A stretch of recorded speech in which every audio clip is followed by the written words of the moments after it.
Hey guys, Metal here. Today, I'm going to help you understand how to make the best of your audio escape from Tarkov so you can dominate the competition. So, to start with, I'm just going to go over some basic concepts that you should always set up on your computer.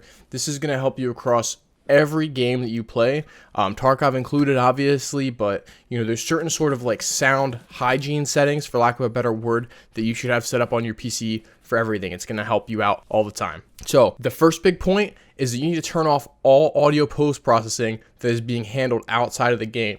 That's stuff like Dolby Atmos, Windows Sonic, or any gamer-branded software that you have like Sound Blaster or Sonic Studio from Asus, anything like that. Realtek Audio, make sure that's not doing anything funky. The reason I say to do this is because none of these virtual surround solutions, I mean, they'll talk all this great game about all the fucking virtual shit they can do. Here's the deal. Any virtual surround sound is not actually hooked into your game. If it was in the game and actually knew what direction that the sounds came from, you would get banned by anti-cheat or would have to get whitelisted by the anti-cheat. So none of these virtual sound solutions can actually really improve the video game positional audio because they're not in the game. They don't actually know where the sound should be. So they don't have any way to add precise direction to the sound. The only thing these sorts of software can do is look at the stereo output, the left side volume, right side volume, and kind of guesstimate how the audio should sound or like what direction it should be, and then it's gonna guess, but it's not gonna be precise. And what you need, if you need competitive advantage, you need precise. You need to work consistently. You don't want guesses, you don't want machine learning, you don't want an algorithm, you want something that's directly in the game. So, like for instance, this program would not know that there's a person walking above you and to the left. All it can know is that the sound should be louder in your left ear than your right. Basically, you need to turn off any audio post-processing that's handled outside of the game. And that is the sort of tip that's going to apply to every game, whether it's Escape from Tarkov, CSGO, Hunt Showdown, any shooter, Call of Duty, literally anything. The thing that relates directly to Tarkov, the second tip I have for you today, is you need to enable binaural audio in-game so that the game can add precise location and direction to the sound. While many popular streamers and YouTubers are leaving it off, I believe that's essentially due to like a superstition and being used to the old system more than the in-game binaural audio being buggy or not working. For instance, Hunt Showdown has amazing directional audio using a similar binaural solution. CSGO also uses Steam Audio, which is Valve solution, which is the same thing that BSG has implemented into Escape from Tarkov. And nobody ever says that the directional sound in CSGO is buggy.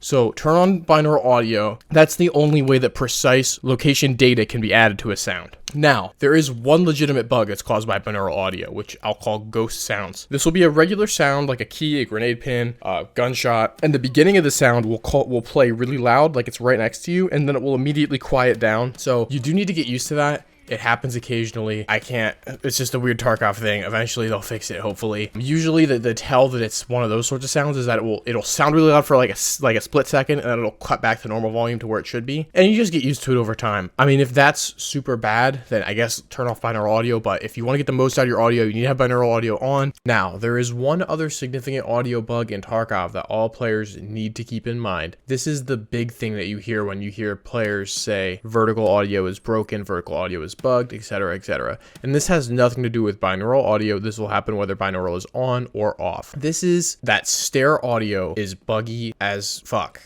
You have to be very careful around stairs. This has something to do with the way the game's sound occlusion is implemented. Sound occlusion being like things being blocked. So in sound occlusion, it would be like, the different floors of a building or the walls modifying how things should sound. And essentially the way that the sound occlusion is implemented with different floors of a building, it gets really buggy around stairs. So, maybe you're one flight of stairs separate from a guy, but it thinks that there should be a floor between you, and so you don't hear him coming up on you. Things like that. So basically, when you're on stairs, if you're standing on stairs and holding an angle or doing something like that, I would just avoid doing that entirely, or you're not going to hear things that you need to hear. If you have someone covering you, you can kind of work it, but basically avoid stairs whenever possible.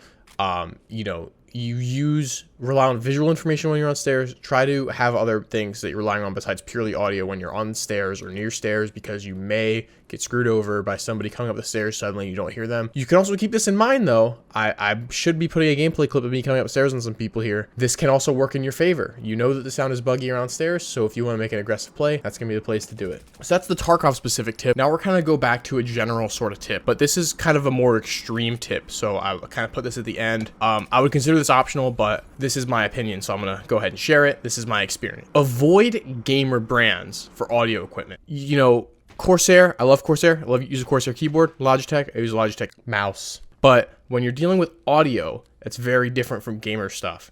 So for my audio equipment, I use Audio-Technica. It's an audio brand. I use a nice Audio-Technica microphone. I use Audio-Technica headphones. There's tons of other brands that you could use. Sennheiser, AKG, Bear Dynamic, Sony. There's lots of audio brands out there. And do your own research, you know, figure out what you like. I'm not trying to push you to buy a specific thing, but I am saying that you should avoid gamer brands for audio equipment. You know, as sick as that black and red plastic LED encrusted wireless gamer headset looks, the audio quality is usually not great. They're usually kind of cheap.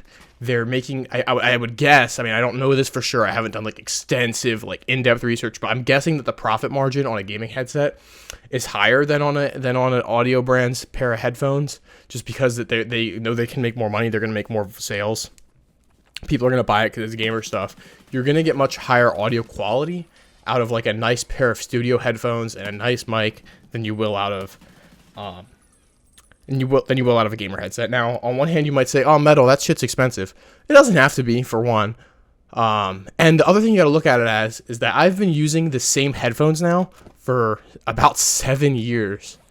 I use the Audio-Technica ATHA 500X. They're no longer made. I bought them in 2015. There's a similar model called the ATHA 550Z. But anyway, I've been using these for 7 years now. I don't have a single gaming headset that ever lasted me 7 years. Most of them didn't last me 2. So, you know, you pay $100 for the headphones and you can use them for 7 years. Like literally the cloth cable, sorry about the thunder. The cloth cable, the cloth on the cable, there's a fancy name for this, but I forget what it is literally fraying off of the rubber, but the headphones still work like the day I bought them. I've never owned a product like this before that has lasted me this long for an electronic. So basically, 3 tips. You know, turn off all audio post-processing. That should be done across the board for all your games. You know, those sorts of software do not know what's happening in your game, so they can't give you accurate information. They're just guessing. Enable binaural audio in your game so that your game can give you accurate sound. And consider, you know, making sure that you're using good, high-quality audio equipment instead of using gamer brands. I would suggest, if you're looking at the third option seriously, for one, obviously do 1 and 2 first, because this one's going to cost you money, whereas the other 2 don't. Look at headphones that have a neutral frequency response. You don't want to have too much bass, too much treble, too much anything. Well, most are going to have too much bass, but you want something that's neutral. Obviously, nothing's going to be perfectly neutral, but you want something that's not going to color sound too much. Anyway, I make these recommendations based off my own experience from years of PC gaming competitively, you know, doing YouTube, all that sort of shit. But also, Veritas did a lot of really good research on this. He made a good video on this. However, his is 3 hours long, whereas this is looking like it's going to be less than 10 minutes. So I would direct you to his if you're going to ask me questions about why I think these things. He has really good evidence for a lot of this stuff. I'm not going to go into that. I'm just making you recommendations so that you can understand what you should do. If you just want to know what to change or what to do, if you feel like your audio doesn't work right, do these 3 things. If you want to know why, Veritas is a great 3-hour video. I'll link it in the description. But, personally, I've known for a long time virtual surround is not it. You don't want virtual surround. Virtual surround software is provided by something other than the game directly. But I didn't really ever think it was such a widespread problem in the EFT community, so I figured I would get my input out there, help people understand who maybe who maybe saw that 3-hour timer on the Veritas video and they're like, I'm out. Anyway, I would definitely recommend that video if you guys haven't seen it or if you want more explanation of this. But that's basically my experience, backed up with some of my understanding. And hopefully you guys learned something. Hopefully you found it useful.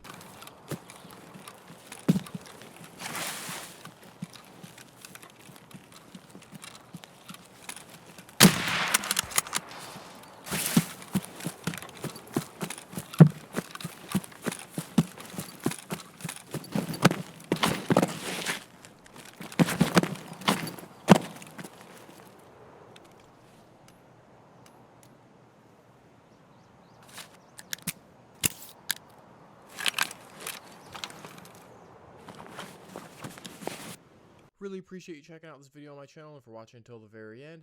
If you enjoyed this content, please leave a like, subscribe to the channel if you want to see more of my tips or gameplay. Check out the social media, Patreon, other links in the description below. I really hope you were entertained, educated, or found this just useful in some way. Have a great day.